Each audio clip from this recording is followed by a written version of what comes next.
এটা একটা ঔষধি গাছ। এই গাছটার নাম ত্রিশূলা ভিটেশ্বরী। এই গাছটাতে 3টা পাতা থাকে এক কাণ্ডে, এক কাণ্ডে 3টা পাতা। এই গাছটার ঔষধি গুণ হচ্ছে, এই গাছটা শুক্রবারের দিন বাদ ফজর কেউ যদি এই গাছের শিকড় তুলে কোমরে বাঁধে, তাহলে তার কোমরের ব্যথা ভালো হয়ে যায়। আর এই শিকড়গুলির ভিতরে আবার অনেক রকমের শিকড় আছে। উত্তর দিকের শিকড়টা বেশি কার্যকরী। এটারই অন্য জাত হচ্ছে এইটা।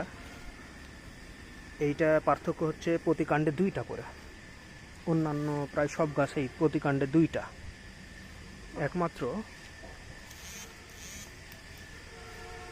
এইটাই হচ্ছে সেই ঔষধি গাছ, একই জাতের, কিন্তু পাতা থাকতে হবে 3টা প্রতি কাণ্ডে। প্রতি কাণ্ডে 3টা করে পাতা থাকলে সেটা কোমরে বাঁধলে উপকার পাওয়া যায়।